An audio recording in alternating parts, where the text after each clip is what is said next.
Good morning. Happy Friday. I'm so glad you're here. Welcome to the ICAT Playdate. My name is Phyllis Newbill. I am the Associate Director of Educational Networks in one of several centers within ICAT. A couple of housekeeping things before we get started. We are videoing our Playdate this morning, so just remember that as you're this will exist on the internet afterwards, so as you choose your questions and behave in the room, just remember that. If you're online this morning, thanks for being here. Please like and subscribe. If you're in the room, I hope you'll sign in on our clipboard, which is somewhere in the room. That is how we justify donuts, so that's very important that you sign in on that one. There are donuts and coffee available to you. Please take advantage of those. If you have questions, if you're online, if you find that questions box or send me an email, we can take care of your questions. If you're in the room, if you have questions, just wait for me to get to you with the mic so that folks can hear you online. If PDN credit is helpful to you, make sure that you first register for that PDN credit and then make eye contact with me and say, did you get it checked off? Because I can give you PDN credit for that. We have a couple of announcements this morning. Coming up November 3rd is a symposium on the human-centered future of work. That's one of the centers at ICAT is the Center for the Future of Workplaces and Practices. Check that out and come spend some time with us on that.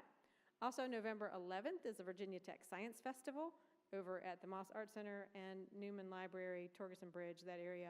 We will be doing a great many hands-on, fun, scientific and artistic things there. With that, this morning we are so grateful to have Poe's Shadows team with us. This project has been a collaboration. It's one of my favorites. I'm not supposed to have favorites, but this is totally one of my favorites. But a big thing we do at ICAT is, of course, that's transdisciplinary work between technology and the arts and the humanities. And so we have this fabulous team, transdisciplinary team with us this morning, and I'm just going to turn it over to Amanda and let you all introduce yourselves. Thank you. Good morning. For those who do not know me, my name is Amanda Nelson, and I am a faculty member in theater in the School of Performing Arts. As Phyllis mentioned, this is a large cross-collaborative team effort, and so what we want to do just briefly is let you know who is standing in front of you, and we'll also acknowledge a few colleagues who were not able to be here today. And I realize now I have to pass the microphone, so it's going to be a little awkward for a moment. Hi, I'm Megan D. I teach graphic design here, and I did all of the illustrations, some of the animations, and helped coordinate some of the AR things and so forth. But shout out to Ethan Candelario, who can't be here today, who also did lots of the animations and so forth. Thanks, Megan. I'm Tanner Upthegrove, the Immersive Audio Specialist at the Institute for Creativity, Arts, and Technology. I'm the sound designer for Poe's Shadows, as well as the audio-video engineer. Sorry, passing the mic. I'm Ashley Reed. I am an associate professor of English, so I was sort of a Poe consultant on the project. Had nothing to do with what you see or hear up here, so I'm going to stop talking. Good morning. I'm Todd Ogle, University Libraries. I run the Aries program over there, where undergraduates make things like Poe's Shadows, not the original piece, but the augmented reality portion of the project. Thank you. And I just want to acknowledge a few colleagues who are not with us this morning. Natasha Staley is a colleague of mine in theater, and she's on research leave, so she's here in spirit. And Scott Fralin, who is our Crankie creator. I just wanted to say that because if you know Scott, he is not cranky, but he is a cranky maker, which will make more sense as we introduce what that is in a moment. I also want to acknowledge the student actors who were part of this original project, whose voices you hear in this remounting. Austin Birch performed The Telltale Heart, and Reese Gidner, Erica Kokokic, and Liv Wisniewski did The Raven. And now we're going to introduce the project. Okay. So drawing on two of Edgar Allan Poe's most well-known works, The Raven and The Telltale Heart, Poe's Shadows imagines what happens when you take a literary work and you kind of lift it from the page to the stage, and then you reimagine it through new technology. So the original project back in 2018 was designed as a 360-degree video installation in the Cube here at Virginia Tech. The group wanted to explore the concept of shadow through text, image, and sound. That's going to make a little more sense as we talk a little bit more about the project. The 2023 rendition of the work has been modified from its original version because we split the work into 2 rooms in the Moss Arts Center. If you go into the Perform studio, you will hear the Raven and experience the Raven. If you go into the Sandbox, you'll experience the Telltale Heart.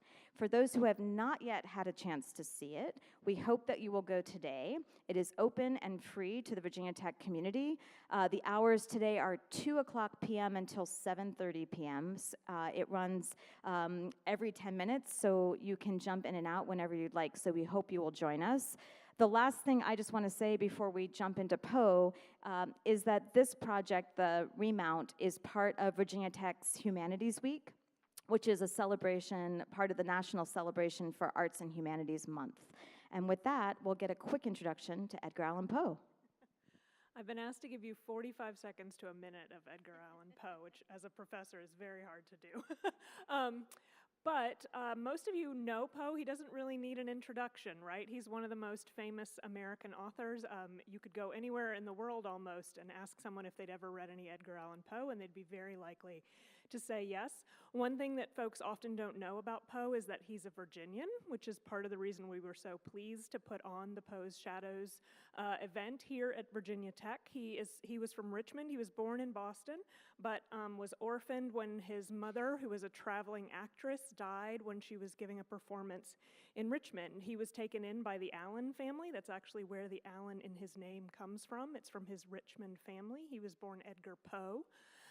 And spent his childhood and adolescence in Richmond, went to UVA for a year and then had to leave because of gambling debts.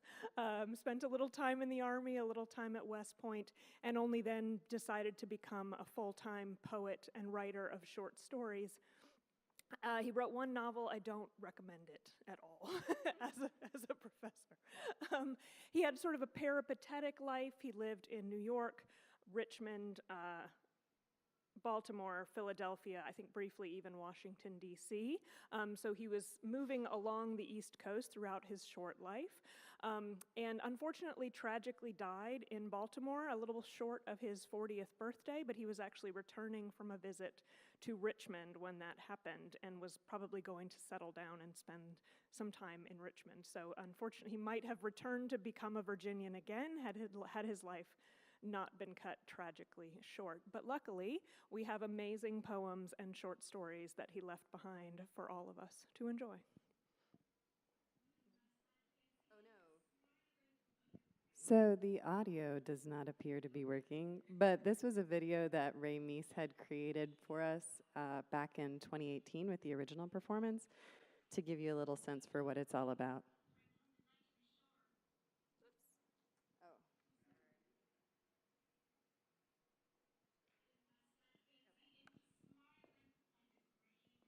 Do you want us to try to change the audio? Sure.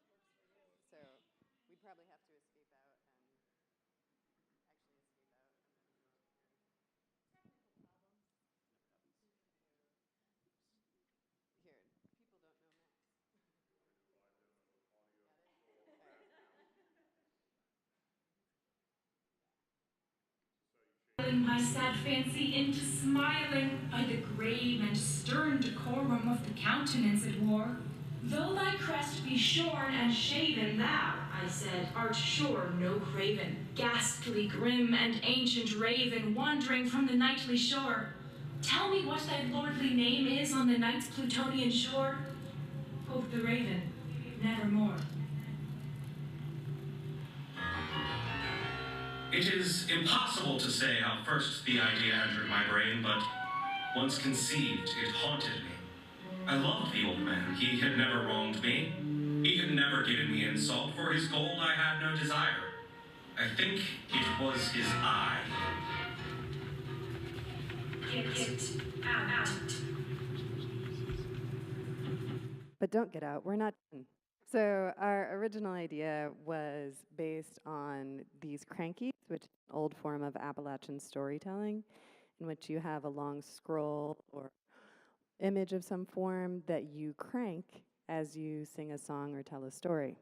So our thought was to turn the, how tall is it, 18 feet tall, something, 16 feet tall, 360-degree video into a giant cranky that you'd sort of be living inside of. So in that vein, I tried to do a continuous illustration in a Japanese-style sketchbook, but I filled it up and had to start another one. And then I realized I should have done something without folds, because then I had to Photoshop everything out of them. But we had the program kind of mimic that. Also, being in an art school, we had a low budget, so black and white worked with the Gothic of Poe. You fancy me mad? Madmen know nothing. But And you should have so here's seen a how little bit wisely I more proceeded. as we transition I was never to Todd kinder to to talk the about old man than during AR. the whole week before I... So, in order to make a more sustainable, accessible version of this that people could view other places other than the installation at the Cube, we wanted to create an augmented reality version of that same book. So again, sticking with the theme of the story leaping off the page. And the bulk of the work was done in Unity. For anyone who cares about this stuff, I'll go really fast. Using their AR plugins for Apple iOS, so ARKit. And basically doing image tracking or image launch with world tracking so that we could let things leave the page and move throughout the space. This is kind of a glamour shot of Unity and looking at some of the illustrations, but the bulk of the work happened between Ethan converting Megan's initial illustrations to basically ping stacks and doing some green screening, because Unity really wanted the literally to have green screen effect for the transparency we had to have. Again, boring, boring, boring, but then the final product is something that is downloadable off of the Apple App Store. So that felt like a victory in and of itself, because publishing something to the App Store successfully was its own project, which went well, and now Megan is a published Apple author. But that's really nice, because any of you who've ever created any sort of an immersive experience in something like Unity, it's really, really hard to keep it distributable, right? So being able to get something up on the store, you can go to a link and install it for free yourself, is kind of wonderful. And this QR code, if you want to hit it now, you can, will take you to the website, which has a link to the app in the Mac or Apple App Store. We're trying to make a web-based version of it now, so you don't have to have an actual native application, because keeping native applications running is its own sad story, which I won't get into.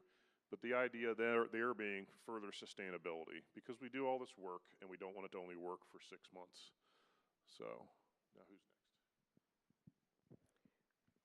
So Scott couldn't be with us this morning, but we're really thankful. So he specified that his thank you be, thank you, Scott, for not being too cranky about making a cranky on such short notice.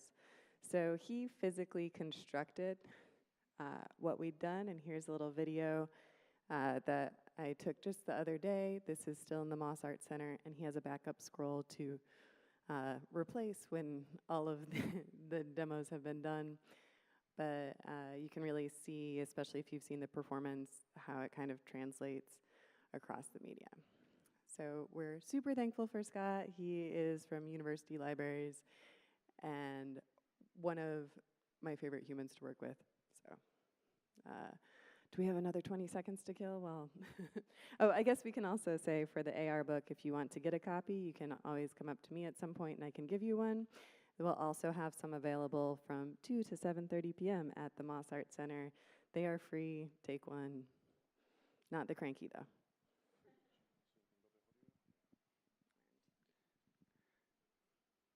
All right, a little bit about the audio for the project. We're hearing, it's fine. We're hearing, again, the same audio we heard from the Cube. So one really nice facet of working in spatialized audio, especially this format called ambisonics, is you can create an audio thing and then take it to a lot of different places, whether it's the Cube or to the Perform Studio, so this is the Cube and the Perform Studio. So the nice thing about the audio translates very well between these spaces. So maybe stepping up a level, I approached the project like a traditional theatrical piece, reading the script, and as we all know, Poe is just rich with all kinds of illusion and descriptions of what's happening. Especially, there's a lot of neat things as a sound designer I could read through and pluck out. In particular, when you hear the piece, there's a lot of gory parts. That was super fun to make. Imagine taking all the grossest squishes and slimy sounds you could find and putting together into one big I was never audio kinder mess. to the old man than during the whole week before I killed him. And every night, about midnight, We're hearing Austin now, and I really wanted to focus on the text. So Austin reading The Telltale Heart, and for the Raven, having our actors, hearing them read the text is really the key here. So above all, we hear the narration very clearly throughout The Telltale Heart and for the Raven. Just so much that a single thing stealthy until a simple dim. So this is our current installation in the sandbox. Surprise, the cyclorama is now in the sandbox at the Moss Art Center. It used to be in the Cube, or rather one half of the cyclorama. So if you get to come see it today is the last day. Furious as I gazed upon it. You can look at it from up above. There's windows outside the sandbox you can look down into. And you can also see the piece with the full experience in the sandbox. Noise was not within my ears. No doubt I now So we're hearing Austin again. But I talked more You can hear fluently and with a heightened voice. Yet a the little bit of sound a heartbeat, increased. a little bit of a thud. It was a low, dull, quick sound, much such a sound as a watch makes. In the room, it's quite overwhelming. The heartbeat takes over everything. So it's really nice to create this fully immersive visual and auditory experience with Poe. I still have a lot of fun listening to it, watching it every time it's going in. And going back to the spatial audio parts, Todd was mentioning the AR book. We could take the audio we made it for the Cube, and it was pretty easy to port to the AR version. So that's a nice thing about this project. We're able to take all the audio video assets and bring them to these different platforms to present them. Was it possible they heard not? No, they heard. They suspected, they knew they were making a mockery of my horror. You can really feel But anything was better than this agony. Anything was more tolerable than this derision. I could bear those hypocritical smiles no longer. I felt that I must scream or die. And now we get hark, louder, louder, louder, louder. Villains, Again, shout out to Ethan for making some new assets for us. Tear up the planks here. It is the beating of his hideous heart. Okay. And of course, our team at ICAT, thank you so much for helping us put this together. It was a big lift getting the sandbox set up for the technology to host projects like this. So Gustavo and Brandon, really appreciate your help making that happen. Oh, I was there. I don't count. And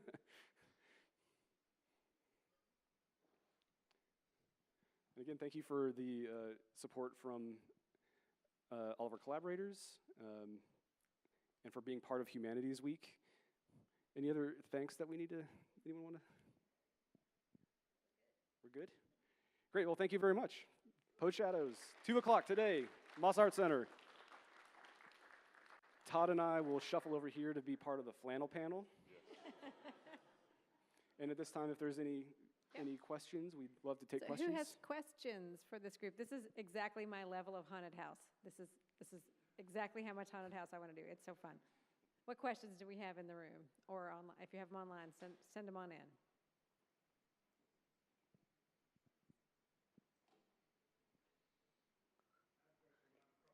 I'll come over to you.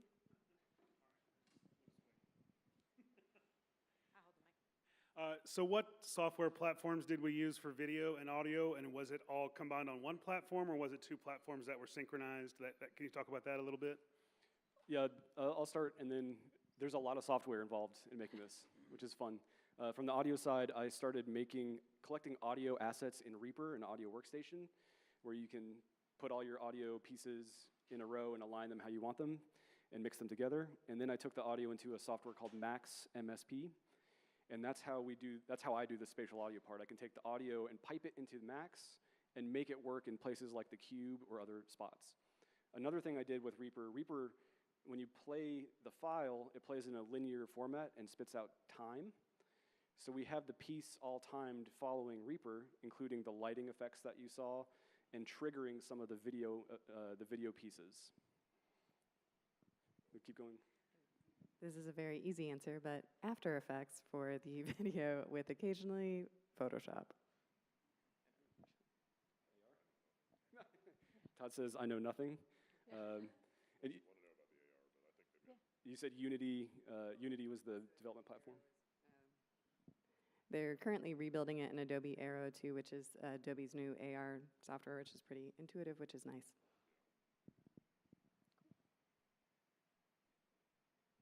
Also, if you're ever going to do this, I recommend thinking about doing other things in advance, because we just thought about the one application and then sort of retrofitted everything. So maybe someday in the future, I talked too long and they shut me off. No. No, I can cover you. I hold it. Then you can. Do you see this as a research project? It's definitely on my FAR.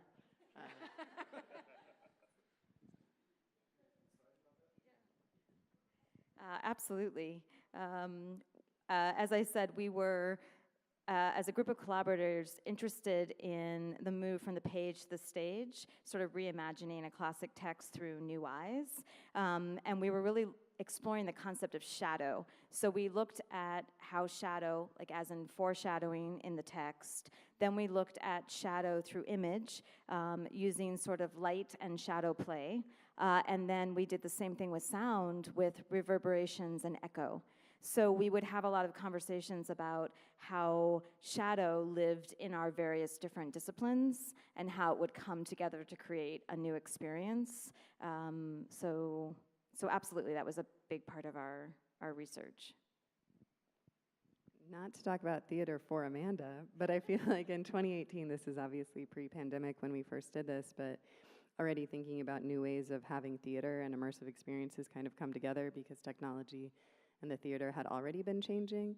And I think during the pandemic, the School of Performing Arts really embraced a lot of different technologies in that way, but also accessibility. Todd sort of touched on that, but like by doing this in multiple modalities, not only can you be reaching multiple types of learners, but you also get to extend the reach, especially if something's just on display for 5 days.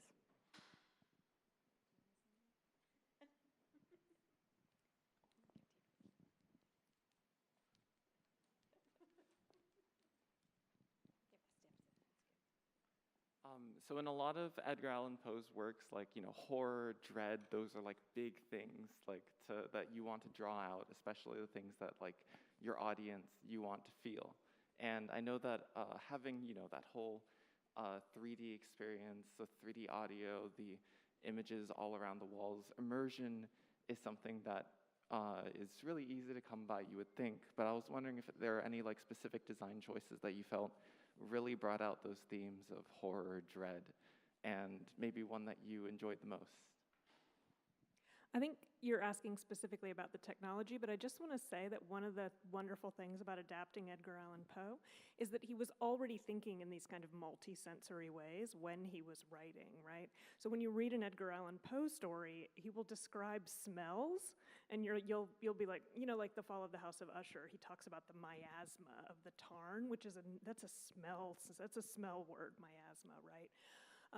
Or in The Telltale Heart, right? The reason that you can hear the beating here is because he goes through the whole story, even before he kills the old man, has that rhythmic, that beating, thumping feeling to it. And then and in the poetry, right? He uses a lot of onomatopoeia. So there's a poem called The Bells, and the repeated line is the tintinnabulation of the bells, bells, bells, and it's because then you can hear kind of the ringing of the bell in your head. So like Poe is kind of the perfect person to adapt in this way because the stories themselves, as Tanner was saying, they tell you what you're going to what you should be hearing and smelling and seeing. I did have a challenge being very literal to what Poe was saying and then taking some liberties in terms of, in particular, in The Raven, I added a vocal effect to our students that read the poem, and it's very like digital delay kind of sound. So that was a choice that I made that was I was kind of conflicted with adding these current effects with just being very traditional to what Poe said. So that was a minor challenge for me, but I think it works. Anything? This may be a little departure from the question, but it was an intentional choice to build something that was a group experience. We could have made something very visually immersive, of course, in a headset. And as much as I like VR, that would suck. We go to theaters still because, I don't know why, but we like being around each other until we don't. So we're very fortunate to be able to have these sorts of group immersive experiences. So that we're getting that very rich oral and visual experience, but we're not just isolating you and sticking you in a headset. And in a way, it has more reach. It has a more engaging experience. People can talk to one another and gasp and things like that. And I don't know, that's just not a good application for head-worn VR, in my opinion. So it might be a little on the nose, but the heart was a big part of the Telltale Heart.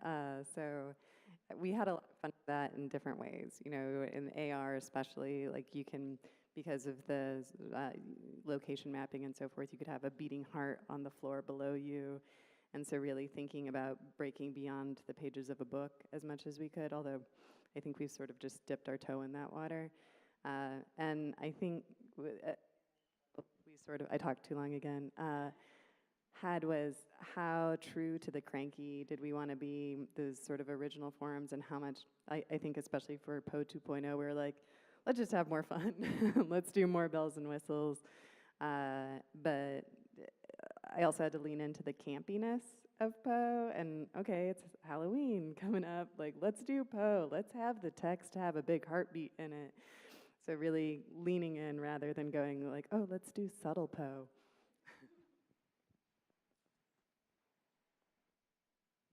Can you talk about your disciplines and how your disciplines shaped the work and your transdisciplinarity? Gosh.